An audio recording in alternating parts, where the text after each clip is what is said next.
Giờ thì em sẽ vào bếp để giải cứu hai cái món thường được thấy ở trong tủ lạnh mỗi gia đình trong dịp Tết, đó chính là gà luộc và giò chả. Mời tất cả các cô chú anh chị sẽ vào bếp cùng em Thanh nha. Thì em Thanh sẽ nấu một nồi cháo ở trên bếp. Cách mà em Thanh nấu cháo ở trên bếp ga để cho nó tiết kiệm ga nhất đó chính là em Thanh sẽ đổ gạo và nước. Sau đó thì em Thanh sẽ đun sôi lên, đậy lắc vung vào, và sau đấy thì mình sẽ tắt bếp đi và mình ủ trên bếp tầm độ khoảng 20 phút hoặc 30 phút. Sau đó thì em Thanh sẽ quay trở lại. Trong lúc mà chờ nồi cháo nhừ thì em Thanh sẽ đi làm gà. Em sẽ lọc xương ra khỏi thịt gà. Sau đấy thì em Thanh sẽ xé nhỏ, và hoặc là những cái miếng gà nào mà nó còn cả gà và lớp da gà thì em Thanh sẽ dùng dao để thái. Còn cái xương gà thì em Thanh sẽ cho vào mình linh nước, để tí nữa mình sẽ đổ cái nước gà linh này vào bên trong của nồi cháo để cho nó ngọt. Thanh quên không cho củ hành. Nếu như cả nhà có thể mình sẽ cho thêm một củ hành tím sau đó, hoặc là hành ta, sau đó mình sẽ cho vào để mình hầm cùng với nước xương nha. Bây giờ thì em sẽ đi xé gà ra thành những cái sợi nhỏ, hoặc là em sẽ thái những cái miếng mà nó còn ra. Thành phẩm khi mà mình đã xé gà ra nha cả nhà. Do là quên không cho hành nên là bây giờ em đã cho thêm một củ hành. Củ hành thì em sẽ không đập nhá, không đập mà mình sẽ đột bỏ cái lớp vỏ lụa bên ngoài, và mình sẽ xẻ ra ở cái phần chân của củ hành á, ra một đường xẻ nhỏ. Sau đó mình cho vào nước gà để cho nước gà trong hơn. Đây là quả đu đủ ở trong vườn nhà em. Thì trước tiên để gọt đu đủ thì em sẽ băm nó nhỏ ra để cho cái nhựa đu đủ nó chảy ra. Và sau đấy thì em sẽ mang đi rửa, gọt vỏ, và mình sẽ rửa lại một chút xíu. Sau khi mà rửa xong thì em sẽ cho nước vào trong chậu, và em sẽ dùng cái lạo để em lạo ra thành những cái sợi. Mình làm như này để mình loại bỏ nhựa trong đu đủ được tốt nhất nha cả nhà. Khi mà lạo xong đu đủ thì em sẽ đi rửa đu đủ qua vài cái lượt nước lần nữa. Việc làm như vậy thì nó sẽ giúp cho đu đủ của mình nó sẽ giòn hơn và nó sẽ hết nhựa. Cũng có thể khi mà mọi người rửa xong nước thì mọi người có thể cho vào một chút đá xong mình ngâm trong 5 phút, sau đó thì mình sẽ vớt đu đủ ra. Để khi mà đu đủ mình trộn gói thì nó sẽ giòn hơn.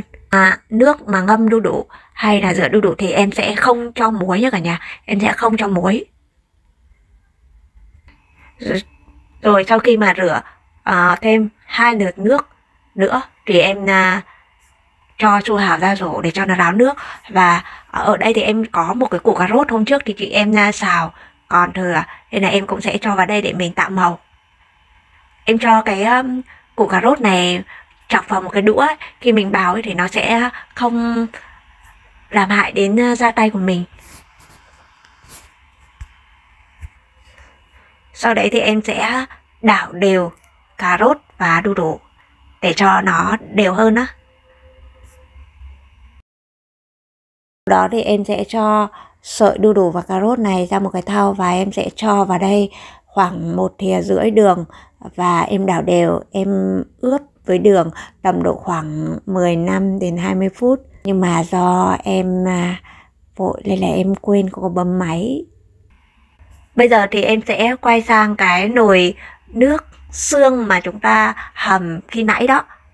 Em sẽ vớt xương ra khỏi nồi và em đổ vào cái nồi cháo mà khi nãy em có nói với mọi người là em sẽ đun sôi gạo và nước lên, và em đậy vung để đấy đó. Mình sẽ đổ cái nước dùng này vào trong cái nồi cháo của chúng ta để cho cái cháo của chúng ta thêm ngọt nước hơn. Thì trong cái khi mà chờ cái nồi cháo của chúng ta nó nhừ ra thì em sẽ nấu nhỏ lửa ở bên cái nồi cháo, và em liên tục quậy để cho nó khỏi bị cháy ở phần đít nồi. và em sẽ đi phi hành để bỏ vào cháo để cho cháo nó có một vị thơm ngon hơn. Rồi khi mà phi vàng lên rồi thì em cho cái hành phi của chúng ta nó lên phía trên của cái chảo để cho cái dầu của chúng ta nó chảy xuống phía dưới. Và em sẽ vớt cái hành phi bỏ vào bát và em sẽ cho gà mà chúng ta đã xé rồi chúng ta sẽ cho vào xào. Ở đây thì em sẽ chỉ cho thêm một chút dầu hào và một chút nước mắm. Và chúng ta sẽ xào nó lên. Rồi bây giờ thì em sẽ quay trở lại nồi cháo này nhá. Cả nhà có thể nhìn thấy cái nồi cháo của chúng ta nó đã nhừ nhừ rồi. Thì em sẽ cho vào đây một thìa muối. Cái này là một thìa muối biển.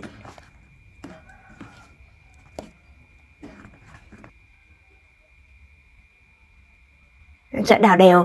Sau đó thì em sẽ cho vào đây một thìa bột canh. Và mình cũng sẽ cho vào đây một thìa hạt nêm. Cái lý do mà khi nấu ăn ấy thì thường em sẽ kết hợp giữa bột canh và muối biển. Bởi vì nếu như mà em cho bột canh không ấy thì cái mùi vị của nó lên thì nó sẽ hơi chát. Nên là khi mình sẽ cho thêm một chút muối biển vào thì nó sẽ trung hòa cái vị của nó và nó sẽ làm cho cái nồi cháo của mình nó thơm ngon hơn. Và cả một cái nồi cháo to này thì em cũng chỉ cho vào đây một thìa hạt nêm thôi. Và em sẽ cho vào đây nửa cái số gà mà chúng ta vừa xào lên. Còn một nửa còn lại thì chúng ta sẽ trang trí ở trên cái bát cháo. Sau đó thì em sẽ đậy vung lại. Bây giờ thì em sẽ đi làm món nộm. Trong cái món nộm này thì em sẽ cho rau thơm là húng quế, húng bạc hà và rau mùi hay còn gọi là rau ngò. Thực chất thì em sẽ cho những cái gì mà nó có sẵn ở trong nhà thôi, chứ không nhất thiết là mình phải cho cái gì nhá. Cái này thì mọi người có thể cho kinh giới vào thì nó sẽ ngon hơn rất là nhiều. Do là ngày Tết thì là cũng khó mua. Em có 2 thìa nước cốt quất hay còn gọi là quả tắc. Thì em sẽ cho vào đây là 2 thìa đường. Rồi em sẽ cho vào đây là 1/2 thìa muối bột canh. Sau đó thì em sẽ cho vào đây là 1 thìa nước mắm. Sau đó thì em sẽ đảo cái thìa lên xuống ấy. Lên xuống mình sẽ không đảo tròn nhá. Đấy, mình sẽ đảo lên xuống. Thì cái nước có đường và muối là sẽ tan nhanh hơn là khi mà mọi người đảo tròn á.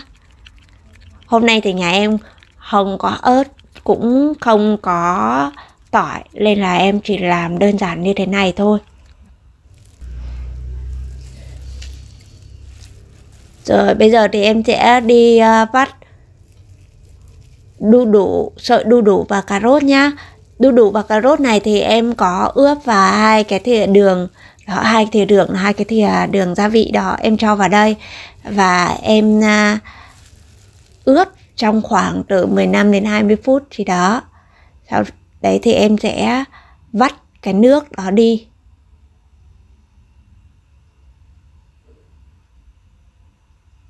Và mình sẽ đi đổ cái nước này đi. Và sau đấy thì em sẽ cho sợi đu đủ và cà rốt vừa mới vắt cho vào trong thau.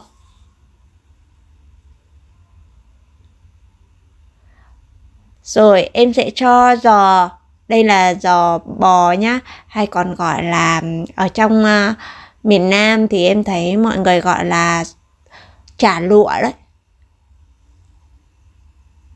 Do là chả lụa nó có sẵn gia vị rồi nên là em sẽ không có cho nước nộm hay nước gỏi vào trong giò nữa, mà em sẽ đảo cho nó đều với lại đu đủ và cà rốt. Và em sẽ đảo đều cà rốt, đu đủ cùng với lại chả lụa hay còn gọi là giò đó của chúng ta đều. Sau đó thì em sẽ cho vào đây một chút lá thơm mà em vừa nói mọi người, đó chính là lá húng quế, lá húng bạc hà, rồi ngò. Sau đấy thì em cũng sẽ cho lạc đã rang và mình sẽ đập dập. Sau đó thì em sẽ đảo đều nhá. Ở đây thì em sẽ đảo nhá, chứ em không có bóp hay là gì cả. Em sẽ đảo đều để cho lạc, rau thơm và giò của chúng ta nó sẽ đều hơn. Và sau đấy thì em sẽ cho cái nước gỏi vào. Sau đó thì mình sẽ trộn nó lên. Mình trộn nhá, chứ mình không có bóp gỏi hay là bóp đu đủ cà rốt trong cái thời kỳ này thì nó sẽ rất là dễ làm cho lộn của chúng ta bị chảy nước. Như thế nó sẽ không ngon nha. Đấy, chúng ta chỉ cần đảo cho nó nhẹ nhàng như thế này thôi. Bây giờ thì em sẽ đi tra tiếp cái nồi cháo của chúng ta. Em sẽ cho hạt tiêu vào. Này là em cho hơi nhiều hạt tiêu. Hãy tùy ý thích mà mình cho nhiều hay ít hạt tiêu nhá. Cái này là gia đình em có thể ăn được hạt tiêu nên em cho trực tiếp vào như này. Còn không thì mọi người có thể cho ra bát và mình sẽ cho hạt tiêu từ từ dần dần vào. Và sau đấy thì em sẽ trộn đều. Giờ thì em sẽ cho vào đây nước mắm. Thường thì em sẽ cho nước mắm vào lúc mà mình gần bắt ra rồi. Lúc này thì em để cái lửa gọi là nó riu thôi nha cả nhà, riu ở dưới bếp để cho cái cháo của chúng ta nóng thôi. Thì lúc này em sẽ cho nước mắm vào và em cảm giác như cho nước mắm về sau cùng như này thì cái nồi cháo của chúng ta hay là nồi canh của chúng ta này nó sẽ ngọt hơn. Và nếu mà cho nước mắm mà trước đấy thì cái nồi cháo của chúng ta sẽ bị chua. Chính vì thế nên là em thường sẽ là cho nước mắm vào khi mình gần ăn. Mọi người nhớ nếm thử và sau đấy thì mình sẽ cho dần dần vào. Còn em thì em tra theo trái tim mách bảo.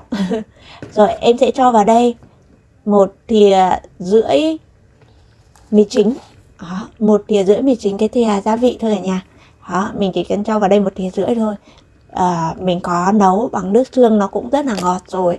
Mình nêm nước mắm về sau thì nó cũng sẽ làm cho cái món cháo của chúng ta cũng rất là ngọt rồi. Nếu mình em ăn thì em sẽ không tra thêm mì chính, nhưng mà bố em mẹ em thích ăn nên là mình sẽ cho mì chính. Và bây giờ thì em sẽ quay sang cái món nộm của chúng ta nha. Đó. Rồi bây giờ thì em sẽ cho cái món nộm ra ngoài đĩa.